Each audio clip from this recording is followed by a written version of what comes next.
Bonjour Sybille et Marc, comment allez-vous? Bonjour, Bonjour, ça va très bien. ça va super. Est-ce que vous pouvez vous présenter en quelques mots? Oui, bien sûr. Alors, je m'appelle Sybille, du coup, suis étudiante en ostéopathie animale. Je suis au milieu de mon cursus, mais je fais déjà partie de l'UFOA, donc l'Union française des ostéopathes, des étudiants ostéopathes animaliers.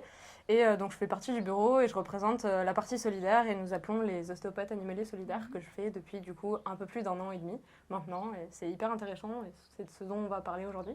C'est génial. Et ça va? Super. Moi je m'appelle Marc, je suis en 5e année d'études d'année d'ostéopathie humaine. Je fais partie du bureau de la FEDOSOLI, donc la Fédération des ostéopathes solidaires dans le pôle représentation. Je fais partie du bureau national de Ostéopathie, Solidarité et Développement, qui est une association solidaire humaine en ostéopathie. Et j'ai l'antenne Ostéopathie, Solidarité et Développement à Béziers. Et qu'est-ce que vous amenez ici dans ce lieu et Michel. partager ça alors?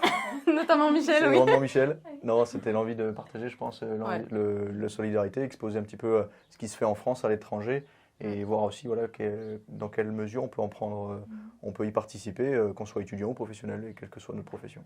Et puis, du coup, rassembler la partie ostéopathie humaine et ostéopathie animale parce que les deux ont à apprendre de l'autre et c'est hyper intéressant de pouvoir mélanger et partager ça en même temps. Et est-ce que vous pouvez m'en parler un peu plus à propos de ce projet et des choses qui sont à venir dans le futur?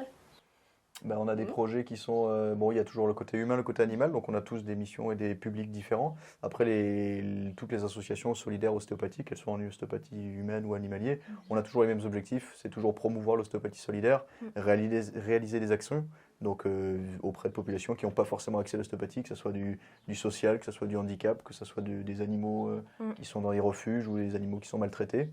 Et nos objectifs aussi, c'est en promouvant, l'objectif principal, c'est de fournir des soins ostéopathiques à la majorité, à ceux qui n'ont vraiment pas accès, et de faire tout en sorte, donc créer des associations, rentrer en contact, faire de la création d'associations, et puis surtout aider en donnant des infos, les informations qu'on a au maximum.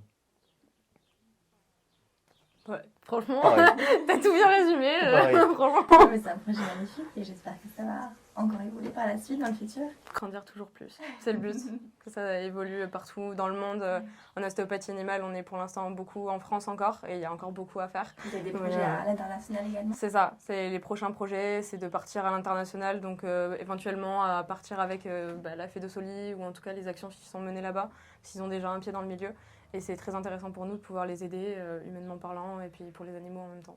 Et de monter dans une échelle supérieure et Exactement. encore plus de partage. Oui. Bon, c'est bien dans le thème de cette rencontre en tout cas. Oui. C'est ça. Je suis ravie de repartager ça avec vous et merci, Merci. pour ce moment. Merci à toi. Pour la prochaine rencontre. Oui, avec grand plaisir. Avec grand plaisir. Merci.